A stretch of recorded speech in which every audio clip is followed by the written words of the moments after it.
안녕하십니까. 오늘도 하루 한 장 하나님의 말씀을 묵상하는 시간입니다. 오늘은 사무엘하 12장을 읽어드리도록 하겠습니다. 사무엘하 12장. 그러나 하나님께서는 다윗이 한 일을 조금도 기뻐하지 않으셨다. 하나님께서 다윗에게 나단을 보내셨다. 나단이 그에게 말했다. 한 성읍에 두 사람이 있었는데 한 사람은 부유하고 다른 사람은 가난했습니다. 부자는 양떼와 소떼가 아주 많았으나 가난한 사람은 자기가 사서 기른 새끼 암양 한 마리밖에 없었습니다. 그 양은 그와 그의 자녀들과 함께 한 가족처럼 자랐습니다. 양은 그의 접시에서 먹고 그의 잔에서 마시며 그의 침대에서 잤습니다. 그에게는 딸과 같은 존재였습니다. 하루는 한 나그네가 부자의 집에 찾아왔습니다. 그런데 부자는 자기 소떼나 양떼 중에서 짐승을 잡아 손님의 식사를 차리고 싶지 않았습니다. 너무나 인색한 사람이었던 그는 가난한 사람의 암양을 빼앗아 식사를 차려 손님 앞에 내놓았습니다. 다윗은 크게 화를 내며 나단에게 말했다. 하나님께서 참으로 살아계심을 두고 맹세하는데 그런 일을 한 사람은 마땅히 죽어야 할 것입니다. 죄를 짓고 인색하게 굴었으니 그 양을 4배로 갚아야 합니다. 왕이 바로 그 사람입니다. 나단이 말했다. 하나님, 이스라엘의 하나님께서 왕에게 말씀하십니다. 내가 너를 이스라엘의 왕으로 삼았다. 내가 너를 사울의 손아귀에서 벗어나게 했다. 내가 내게 내 주인의 딸과 아내들을 주어 소유하고 품게 했다. 내가 내게 이스라엘과 유다도 주었다. 그것으로 부족했다면 내가 기꺼이 더 주었을 것이다. 그런데 내가 어찌하여 하나님의 말씀을 업신여기고 이 큰 악을 행하였느냐? 너는 햇사람 우리아를 죽이고 그의 아내를 빼앗아 내 아내로 삼았다. 더구나 너는 그를 암몬 사람의 칼로 죽였다. 내가 이렇게 하나님을 업신여기고 햇사람 우리아의 아내를 빼앗았으니 이제 살인과 사륙이 두고두고 네 집안을 괴롭힐 것이다. 나 하나님이 하는 말을 명심하여라. 내가 바로 내 집안의 일로 너를 괴롭게 할 것이다.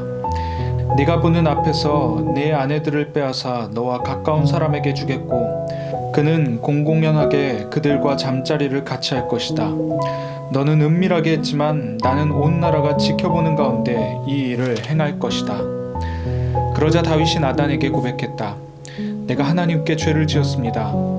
나단이 단언했다. 예, 그러나 이것이 최종 선고는 아닙니다. 하나님께서 왕의 죄를 용서하십니다. 왕께서는 이번 일로 죽지 않을 것입니다.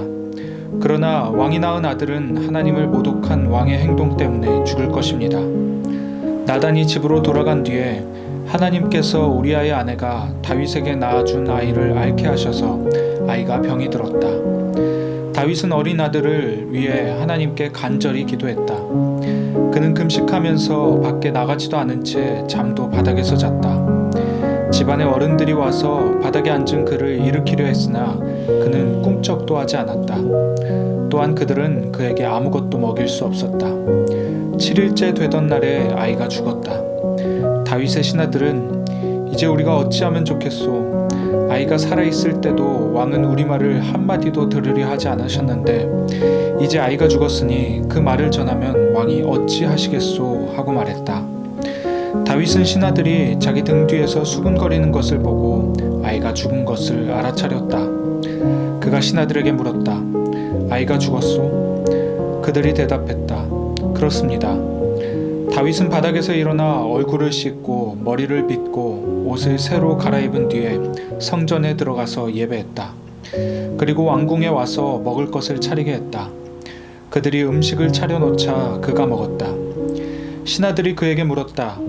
어찌된 일입니까?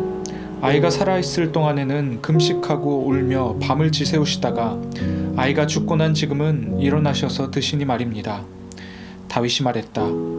아이가 살아있을 동안에는 하나님께서 내게 자비를 베푸셔서 아이가 살게 될까 하여 금식하며 울었소. 하지만 이제 아이가 죽었으니 무엇 때문에 금식을 하겠소? 내가 아이를 다시 데려올 수 있겠소? 내가 그 아이에게 갈 수는 있어도 아이가 내게 올 수는 없소. 다윗은 가서 아내 밧세바를 위로했다. 그녀와 잠자리를 같이 하니 그녀가 아들을 임신했다. 아이가 태어나자 그 이름을 솔로몬이라고 했다. 하나님께서 그를 특별히 사랑하셔서 예언자 나단을 통해 말씀을 주셨는데 하나님께서 그의 이름을 여디디야, 하나님의 사랑받는 자라고 하기 원하신다는 말씀이었다. 라빠에서 암몬 사람과 전쟁 중이던 요압은 암몬 왕의 도성을 점령했다. 그는 다윗에게 전령을 보내 말했다. 제가 라빠에서 싸워 방금 성의 급수 시설을 점령했습니다. 왕께서는 급히 남은 군대를 소집하여 이 성에 진을 치고 직접 마무리하십시오. 그렇지 않으면 제가 성을 점령하여 왕 대신 모든 공로를 취하게 될 것입니다. 그래서 다윗은 군대를 모아 라빠로 가서 싸우고 그곳을 점령했다.